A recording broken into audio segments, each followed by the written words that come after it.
ओम शांति 20/10/2025। बाबा आज कह रहे हैं, मीठे बच्चे, बाबा आए हुए हैं तुम्हें बहुत रुचि से पढ़ाने। तुम भी रुचि से पढ़ो। नशा रहे हमको पढ़ाने वाला स्वयं भगवान है। प्रश्न, तुम ब्रह्म कुमार कुमारियों का उद्देश्य व शुद्ध भावना कौन सी है? उत्तर, तुम्हारा उद्देश्य है कल्प 5000 वर्ष पहले की तरह फिर से श्रीमत पर विश्व में सुख और शांति का राज्य स्थापन करना। तुम्हारी शुद्ध भावना है कि श्रीमत पर हम सारे विश्व की सद्गति करेंगे। तुम नशे से कहते हो हम सबको सद्गति देने वाले हैं। तुम्हें बाप से पीस प्राइज मिलती है। नर्कवासी से स्वर्गवासी बनना ही प्राइज लेना है। ओम शांति। स्टूडेंट जब पढ़ते हैं तो खुशी से पढ़ते हैं। टीचर भी बहुत खुशी से रुचि से पढ़ाते हैं। रूहानी बच्चे यह जानते हैं कि बेहद का बाप जो टीचर भी है हमको बहुत रुचि से पढ़ाते हैं। उस पढ़ाई में तो बाप अलग होता है, टीचर अलग होता है जो पढ़ाते हैं। कोई कोई का बाप ही टीचर होता है। जो पढ़ाते हैं तो बहुत रुचि से पढ़ाते हैं, क्योंकि फिर भी ब्लड कनेक्शन होता है ना। अपना समझकर बहुत रुचि से पढ़ाते हैं। ये बाप तुम्हें कितना रुचि से पढ़ाते होंगे तो बच्चों को भी कितनी रुचि से पढ़ना चाहिए। डायरेक्ट बाप पढ़ाते हैं और यह एक ही बार आकर पढ़ाते हैं। बच्चों को रुचि बहुत चाहिए। बाबा भगवान हमको पढ़ाते हैं और हर बात अच्छी रीति समझाते रहते हैं। कोई कोई बच्चों को पढ़ते पढ़ते विचार आते हैं, ये क्या है? ड्रामा में यह आवागमन का चक्र है, परंतु यह नाटक रचा ही क्यों? इससे क्या फायदा? बस सिर्फ ऐसे चक्र ही लगाते रहेंगे। इससे तो छूट जाए तो अच्छा है। जब देखते हैं यह तो 84 का चक्र लगाते ही रहना है, तो ऐसे ऐसे ख्यालात आते हैं। भगवान ने ऐसा खेल क्यों रचा है जो आवागमन के चक्रों से छूट ही नहीं सकते? इससे तो मोक्ष मिल जाए। ऐसे ऐसे ख्यालात कोई बच्चों को आते हैं। इस आवागमन में दुख सुख से छूट जाए। बाप कहते हैं यह कभी हो नहीं सकता। मोक्ष पाने के लिए कोशिश करना ही वेस्ट हो जाता है। बाप ने समझाया है, एक भी आत्मा पार्ट से छूट नहीं सकती। आत्मा में अविनाशी पार्ट भरा है। वो है ही अनादि अविनाशी, बिल्कुल एक्यूरेट एक्टर्स है। एक भी कम जास्ती नहीं हो सकते। तुम बच्चों को सारी नॉलेज है। इस ड्रामा के पार्ट से कोई छूट नहीं सकता, ना कोई मोक्ष पा सकता है। सब धर्म वालों को नंबरवार आना ही है। बाप समझाते हैं यह बना बनाया अविनाशी ड्रामा है। तुम भी कहते हो बाबा आप जान गए कैसे हम। तुम भी कहते हो बाबा आप जान गए कैसे हम 84 का चक्र लगाते हैं। यह भी समझते हो पहले पहले जो आते होंगे वो 84 जन्म लेते होंगे। पीछे आने वाले के जरूर कम जन्म होंगे। यहाँ तो पुरुषार्थ करने का है। पुरानी दुनिया से नई दुनिया जरूर बननी है। बाबा हर एक बात बार बार समझाते रहते हैं, क्योंकि नए नए बच्चे आते रहते हैं। उनको आगे की पढ़ाई कौन पढ़ाए? तो बाप नए नए को देख फिर पुराने पॉइंट्स ही रिपीट करते हैं। तुम्हारी बुद्धि में सारी नॉलेज है। जानते हो शुरू से लेकर कैसे हम पार्ट बजाते आए हैं। तुम यथार्थ रीति जानते हो कैसे नंबरवार आते हैं, कितने जन्म लेते हैं। इस समय ही बाप आकर ज्ञान की बातें सुनाते हैं। सतयुग में तो है ही प्रारब्ध, यहो इस समय तुमको ही समझाया जाता है। गीता में भी शुरू में फिर पिछाड़ी में यह बातें आती है, मन मना भवो।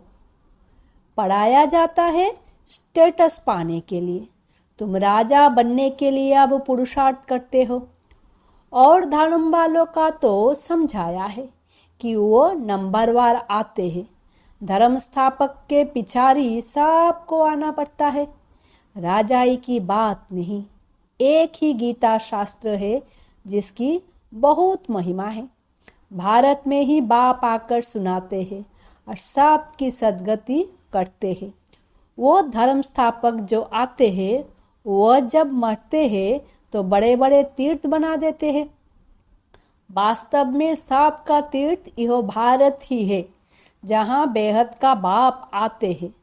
बाप ने भारत में ही आकर सर्वों की सद्गति की है। बाप कहते हैं, मुझे लिबरेटर गाइड कहते हो ना, हम तुमको इस पुरानी दुनिया, दुख की दुनिया से लिबरेट कर शांतिधाम सुखधाम में ले जाते हैं। बच्चे जानते हैं बाबा हमें शांतिधाम सुखधाम ले जाएंगे, बाकी सब शांतिधाम जाएंगे। दुख से बाप आकर लिबरेट करते हैं, उनका जन्म मरण तो है नहीं। बाप आया फिर चला जाएगा, उनके लिए ऐसे थोड़े ही कहेंगे कि मर गया। जैसे शिवानंद के लिए कहेंगे शरीर छोड़ दिया, फिर क्रियाकर्म करते हैं। इहो बाप चला जाएगा तो इनका क्रियाकर्म सेरेमनी आदि कुछ भी नहीं करना होता। उनके तो आने का भी नहीं पता पड़ता, क्रियाकर्म आदि की तो बात ही नहीं है। और सब मनुष्यों का क्रियाकर्म करते हैं, बाप की क्रियाकर्म होती नहीं, उनका शरीर ही नहीं।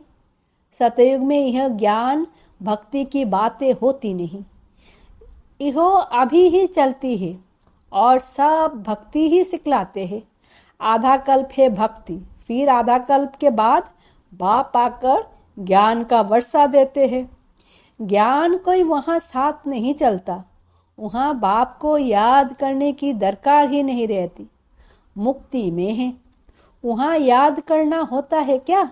दुख की फरियाद वहाँ होती ही नहीं। भक्ति भी पहले अव्यभिचारी फिर व्यभिचारी, इस समय तो अति व्यभिचारी भक्ति है। इसको रौरव नरक कहा जाता है। एकदम तीखे में तीखा नरक है, फिर बाप आकर तीखा स्वर्ग बनाते हैं। इस समय है 100% दुख, फिर 100% सुख शांति होगी। आत्मा जाकर अपने घर विश्राम पाएगी। समझाने में बड़ा सहज है। बाप कहते हैं, मैं आता ही तब हूँ जब नई दुनिया की स्थापना कर पुरानी का विनाश करना होता है। इतना कार्य सिर्फ एक तो नहीं करेंगे, खिदमतगार बहुत चाहिए। इस समय तुम बाप के खिदमतगार बच्चे बने हो, भारत की खास सच्ची सेवा करते हो। सच्चा बाप सच्ची सेवा सिखलाते हैं। अपना भी, भारत का भी और विश्व का भी कल्याण करते हो, तो कितना रुचि से करना चाहिए। बाबा कितनी रुचि से सर्वों की सद्गति करते हैं। अभी भी सर्वों की सद्गति होनी है जरूर। यह है शुद्ध अहंकार, शुद्ध भावना। तुम सच्ची सच्ची सेवा करते हो, परंतु गुप्त। आत्मा करती है शरीर द्वारा। तुमसे बहुत पूछते हैं, बीके का उद्देश्य क्या है? बोले, बीके का उद्देश्य है विश्व में सतयुगी सुख शांति का स्वराज स्थापन करना। हम हर 5000 वर्ष बाद श्रीमत पर विश्व में शांति स्थापन कर विश्व शांति की प्राइज लेते हैं। जथा राजा रानी तथा प्रजा प्राइज लेते हैं। नरकवासी से स्वर्गवासी बनना कम प्राइज है क्या? वो प्राइज लेकर खुश होते रहते हैं, मिलता कुछ भी नहीं। सच्ची सच्ची प्राइस तो अभी हम बाप से ले रहे हैं, विश्व के बादशाही की।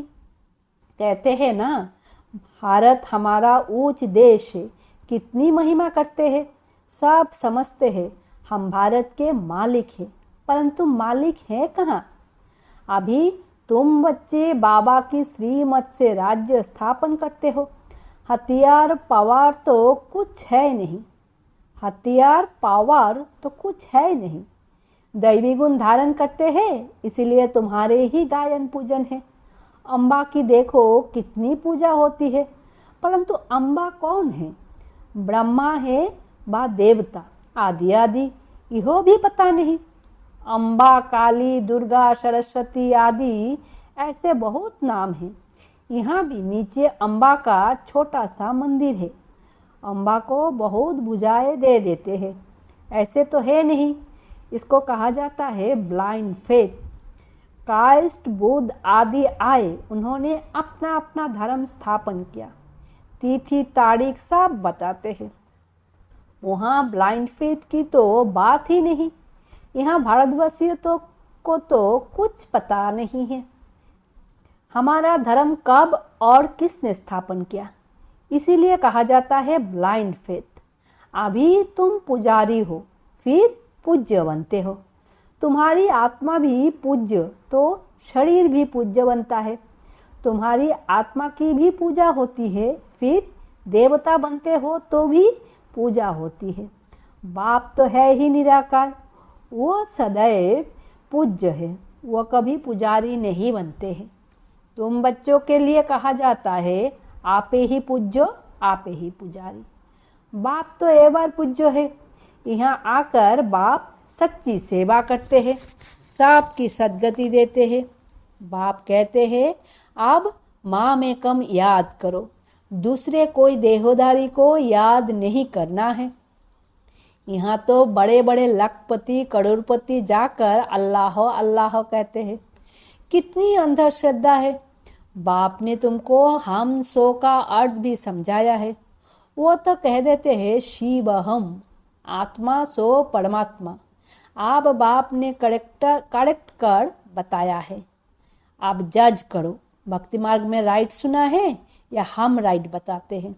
हम सो का अर्थ बहुत लंबा चौड़ा है। हम सो ब्राह्मण, देवता, क्षत्रिय। अब हम सो का अर्थ कौन सा राइट है? हम आत्मा चक्रों में ऐसे आती है, विराट रूप का भी चित्र है। इसमें चोटी ब्राह्मण और बाप को दिखाया नहीं है। देवताएं कहाँ से आए, पैदा कहाँ से हुए? कलयुग में तो है शूद्र वर्ण, सतयुग में फट से देवता वर्ण कैसे हुआ? कुछ भी समझते नहीं। भक्ति मार्ग में मनुष्य कितना फंसे रहते हैं। कोई ने ग्रंथ पढ़ लिया, ख्याल आया, मंदिर बना लिया, बस ग्रंथ बैठ सुनाएंगे। बहुत मनुष्य आ जाते, बहुत फॉलोअर्स बन जाते हैं, फायदा तो कुछ भी नहीं होता। बहुत दुकान निकाल गए हैं, अब यह सब दुकान खत्म हो जाएंगे। यह दुकानदारी सारी भक्ति मार्ग में है, इनसे बहुत धन कमाते हैं। सन्यासी कहते हैं हम ब्रह्मयोगी है, तत्व योगी है। जैसे भारतवासी वास्तव में हैं देवी देवता धर्म के, परंतु हिंदू धर्म कह देते हैं। वैसे ब्रह्म तो तत्व है जहाँ आत्माएं रहती है। उन्होंने फिर ब्रह्मज्ञानी तत्वज्ञानी नाम रख दिया है, नहीं तो ब्रह्म तत्व है रहने का स्थान। तो बाप समझाते हैं कितने भारी भूल कर दी है। ये सब है भ्रम, मैं आकर सब भ्रम दूर कर देता हूँ। भक्ति मार्ग में कहते भी है, हे प्रभु तेरी गति मत न्यारी है। गति तो कोई कर ना सके, मते तो अनेकानेक की मिलती है। यहाँ की मत कितनी कमाल कर देती है, सारे विश्व को चेंज कर देती है। अभी तुम बच्चों की बुद्धि में है, इतने सब धर्म कैसे आते हैं? फिर आत्माएं कैसे अपने अपने सेक्शन में जाकर रहती है? यह सब ड्रामा में नूंद है, ये भी बच्चे जानते हैं। दिव्य दृष्टिदाता एक बाप ही है। बाबा को कहा यह दिव्य दृष्टि की चाबी हमको दे दो तो हम कोई को साक्षात्कार करा दे। बोला, नहीं, यह चाबी किसको मिल नहीं सकती। उनके एवज में तुमको फिर विश्व की बादशाही देता हूँ। मैं नहीं लेता हूँ, मेरा ही पार्ट है साक्षात्कार कराने का। साक्षात्कार होने से कितना खुश हो जाते हैं, मिलता कुछ भी नहीं। ऐसे नहीं कि साक्षात्कार से कोई निरोगी बन जाते हैं या धन मिल जाता है। नहीं, मीरा को साक्षात्कार हुआ परंतु मुक्ति को थोड़े ही पाया। मनुष्य समझते हैं वो रहती है बैकुंठ में थी, परंतु बैकुंठ कृष्णपुरी है कहाँ। यह सब है साक्षात्कार। बाप बैठ सब बातें समझाते हैं। इनको भी पहले पहले विष्णु का देखा, तब निश्चय बैठा, ओहो मैं तो विश्व का मालिक बनता हूँ। बाबा की प्रवेशता हो गई। बस बाबा ये सब आप ले लो, हमको तो विश्व की बादशाही चाहिए। तुम भी यह सौदा करने आए हो ना। जो ज्ञान उठाते हैं उनकी फिर भक्ति छूट जाती है। अच्छा, मीठे मीठे सिकिलदे बच्चों प्रति माता पिता बाप दादा का याद प्यार और गुड मॉर्निंग। रूहानी बाप की रूहानी बच्चों को नमस्ते। हम रूहानी बच्चों की रूहानी माता पिता बाप दादा को याद प्यार गुड मॉर्निंग और नमस्ते। धारणा के लिए मुख्य सार। पहला, दैवी गुण धारण कर श्रीमत पर भारत की सच्ची सेवा करनी है। अपना भारत का और सारे विश्व का कल्याण बहुत बहुत रुचि से करना है। दूसरा, ड्रामा की अनादि अविनाशी नूंद को यथार्थ समझ कोई भी टाइम वेस्ट करने वाला पुरुषार्थ नहीं करना है। बैठ ख्यालात भी नहीं चलाने हैं। वरदान है, दीपराज बाप द्वारा अमर ज्योति की बधाई लेने वाले सदा अमर भवो। भक्त लोग अब चैतन्य दीपकों की यादगार जड़ दीपकों की दीपमाला मनाते हैं। आप जगे हुए चैतन्य दीपक बालक बन दीपकों के मालिक से मंगल मिलन मनाते हो। बाप दादा आप बच्चों के मस्तक में जगा हुआ दीपक देख रहे हैं। आप अविनाशी अमर ज्योति स्वरूप बच्चे दीपराज और बाप द्वारा बधाइयाँ लेते सदा अमर भवों का वरदान प्राप्त कर रहे हैं। यह दीपराज बाप और दीप रानियों के मिलन का ही यादगार दीपावली है। स्लोगन है, आप और बाप दोनों ऐसा कंबाइंड रहो जो तीसरा कोई अलग कर ना सके। अव्यक्त इशारे। स्वयं और सर्वों के प्रति मनसा द्वारा योग की शक्तियों का प्रयोग करो। वर्तमान समय के प्रमाण सर्वो आत्माएं प्रत्यक्ष फल अर्थात प्रैक्टिकल प्रूफ देखनी चाहती है। तो तन मन कर्म और संपर्क संबंध में साइलेंस की शक्ति का प्रयोग करके देखो। शांति की शक्ति से आपका संकल्प वायरलेस से भी तेजी किसी भी आत्मा प्रति पहुंच सकता है। इस शक्ति का विशेष यंत्र है शुभ संकल्प। इस संकल्प के यंत्र द्वारा जो चाहे वो सिद्ध स्वरूप में देख सकते हो। ओम शांति। शुक्रिया बाबा।